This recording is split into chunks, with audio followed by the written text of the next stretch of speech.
Well, thank you so much for having me. My name is Stephanie Price, and I am the tenure pastor of discipleship at Hope United Methodist Church in Greenwood Village, Colorado. I am awaiting the arrival of my fourth lead pastor there. So I am not the common denominator in those transitions. I feel like that's important to say in as many public spaces as possible. I appreciated the connection of the scripture passage today with the link to your theme around Earth Day. Is that mine? Is that it? Okay. I'm notorious for having microphone problems. You didn't mention it. It's a curse I carry with me and why I haven't left hope. No. So that link to the scripture passage today and then the theme of Earth Day. I think that people probably assume that clergy just tend to choose these scriptures based on those logical things like, yeah, do you want me to sleep?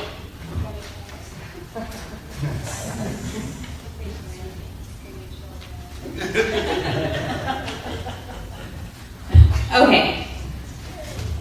That's a little bit better. So I realize that most people would assume that we pick scripture based on those logical things, that it connects to the sermon series, or that a passage has this prophetic potential to speak truth into it, cover a justice issue. I, however, seem to have developed a pattern of choosing scripture based on mutual annoyances with Jesus. As I've been reading a scripture, I think to myself, that bugs me too, Jesus. And voila, a new sermon is born. Rabbi, eat something. I hate when people tell me to eat. I hate it. Hate it. And it seems to happen all the time. It's a statement that sounds harmless, but is too often cushion and condescension. The presumption that I don't know how to take care of myself, the predictable follow-up that I am too thin, too frail, too weak. So I read the scripture and I think to myself, hey, if a bunch of disciples think they can boss the Son of God into eating, I feel a little more confident in the assumption that people's projections are in fact not about me. And sure, you might be thinking, wow, where is this sermon going? Why is this woman overreacting? Maybe she needs to eat something. Let me first say, yes, breakfast is my favorite meal. And second, whether it's about eating or driving or loading the dishwasher, rarely does anyone appreciate being told what to do. Last summer, I gave a short talk on sustainable living and economic justice at a new church in Littleton called Open Space. Being the peacemaker that I am, I decided to play it safe, focusing on practical ways to live faithfully, such as purchasing fair trade products through the company Equal Exchange, becoming members of locally owned cooperatives, and buying secondhand clothes. Feeling confident that I had not ventured outside of my people-pleasing boundary, I was shocked when the first question was a rather hostile inquiry into why I thought that Jesus cared where I got my eggs from. While these interactions aren't unique, they continually catch me off guard. To this day, I remain haunted by the stiff, lifeless facial expression of a Hope member just after he had watched The Dark Side of Chocolate, a documentary exposing the horrors of child slavery in the world's largest chocolate companies. The echoes of his words still stick in the vibration of my heartstrings as he informed me that it was a sad situation, but I'm still going to buy my chocolate bars in the grocery store when I want one. No one likes being told when or what to eat. Last week during Sunday school, the children at Hope United Methodist Church created worry jars. We had each kid write down things they worried about on popsicle sticks and then plant them in the jars where they could grow into prophetic witness and public acts of hope. The goal of the craft being not to demean their worries, but to acknowledge them as both real concerns associated with real opportunities. While the 3 and 4-year-olds wrote worries about picking up toys or falling down and hurting themselves, children just a few years older articulated a much wider spectrum of severity for the anxieties they carried. Homework, bullies, school shootings, death of a parent, the inevitable destruction of the earth during their lifetime. You would be amazed at how much a 5th grader can write on a small popsicle stick. A mom in one of my past discipleship groups recently told me that her teenage daughter had been unable to sleep or eat because of her overwhelming anxiety about the Earth's rising temperature and her perceived lack of response from the public around the ecological crisis. At age 8, my own daughter once responded to my prediction that when she was my age, soda would be heavily taxed like cigarettes, with an announcement that, taking into consideration the current rate at which the polar ice caps are melting, it wouldn't matter much because the Earth would be flooded by that time anyway. The common thread in each of these stories is the reality that our children are not overreacting. Their fears are not heightened worries projected into some far-off future. These worries are the rapidly unfolding consequences of warnings unwelcomed. During her keynote speech at the 15th International Symposium on the Contributions of Psychology to Peace, Dr. Anne Swanson poignantly outlined similarities in impact on children's mental health between the current climate crisis and the Cold War era, when children and youth were deeply affected by the threat of annihilation of life from nuclear war. In her talk, Climate Change, Psychology, and Peace, Mitigating the Impacts on Children, Dr. Sanson explained that while serious climate change is already locked in, without very speedy global action to reduce greenhouse gases, we will see changes of catastrophic proportions. Climate change will affect us all, but the most vulnerable to the impact of climate change will be children in developing worlds, where 85% of the world's children live. Jesus speaks, "Open your eyes and see that the fields are already ripe for the harvest." We may not be appreciative of being told when or what to eat, but the mission field that surrounds us demands that radical adjustments in our everyday behaviors are part of our commitments to disciplined living in the 21st century. A commitment to discipleship is, after all, an agreement to decentralize oneself so that one might participate in a narrative greater than one's own. Eric invited me to speak with you today because for the past 5 years, I have worked with a diverse team to launch a new faith community that nourishes sacred relationships between the Creator and all of creation.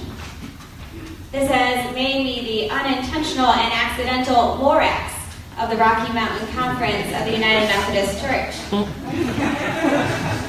This work for me has been less about what I eat and more about what started eating at me. That my commitment to love God and my neighbor could be so difficult to live out. It would require so much courage to speak out on behalf of something that to me felt both urgent and practical. It shouldn't be so difficult to make everyday choices that honor the sacredness of all living things, and yet it often feels impossible.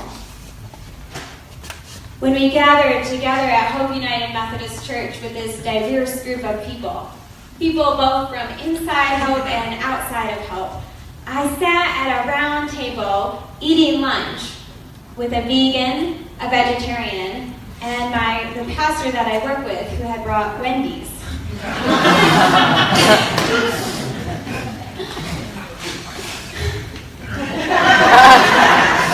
We just don't talk about this on a regular basis. What mattered was that we showed up to the table, and that how we show up and come together from different places transforms each and every one of us. That courage happens and exists in the spaces between us.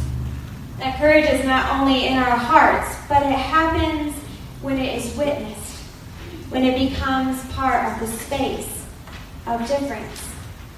Parker Palmer writes that our complicity in world making is a source of awesome and sometimes painful responsibility, and a source of profound hope for change.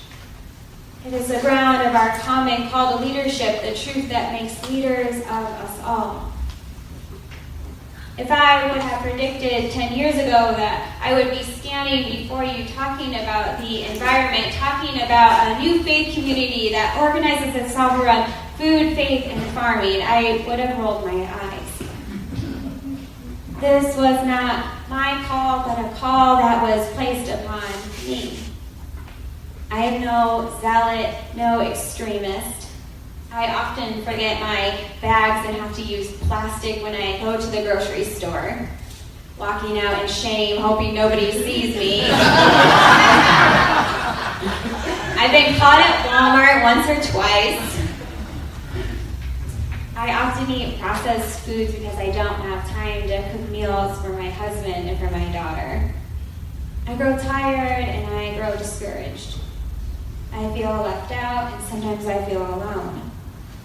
I often admit to myself that I have no idea what I'm doing, and yet I show up. I show up because the call to environmental change is a call of courage, one that our children are desperately speaking to us to act upon. And so my call in creating a new faith community is one of creating space. Space for courage to be experienced and articulated. Space for us together to make mistakes, to share projections, and to utilize our prophetic voice. That all may take part in this responsibility that God has given us. Andy Dunning, who sits on the board of directors for the land, wrote in a blog recently that one of the privileges of being part of the Land Project is that we are creating a faith community rooted in both natural and liturgical cycles. Even now, to worship there, to stand on the undeveloped ground and share the communion bread and cup is to remind ourselves of how community rooted in those cycles can nurture us, to love those rhythms, to mark our lives by them, to hear God speak through them, can both ground us and free us. That's my hope for the land. The food on which Jesus' feast is an opportunity to participate in the work and will of God. And today Christ stands with us, inviting us to open our eyes and look at the fields, to attend carefully to the situation in which we find ourselves.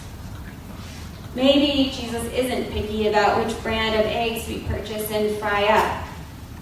But if the food we buy represents our work in the world, then maybe we should have an idea of what investment it is that we are making.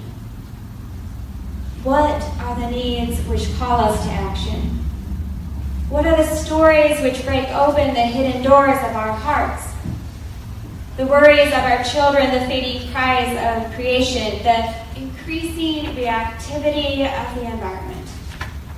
How will we rise in our awareness to inspire the shared work of the harvest? To participate as creatures in the ongoing salvation of the world we currently inhabit. I cannot fix the problems of the world, but I can change the way that I live. And each and every day I invite others to do the same, not so that I can tell them when and where and what to eat, but so that they might encourage me when I strive each and every day to make choices that reflect that all of us are created in the image and likeness of God. I can remain open to the ways in which the world is trying to feed me. And I can answer this call to sit at the banquet in their service. These choices, I have realized, are so hard to make, not because we don't have the information, but because we are so disconnected. And it isn't very hard to remain unaware. We don't have to think about the farmer or the field, the reaper or the sower, but staying with Jesus, inviting him to come in and sit with us, to live faithfully, is a commitment to align God's mission with our vocation in this world. But ask the animals, and they will teach you.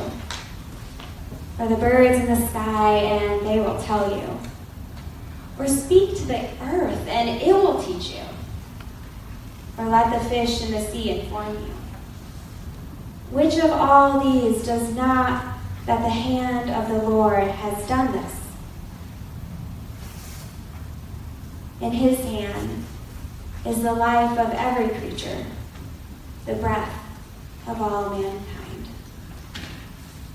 May we be inspired to listen to our children, to work with creation, and to find peace in all as it unfolds. Amen.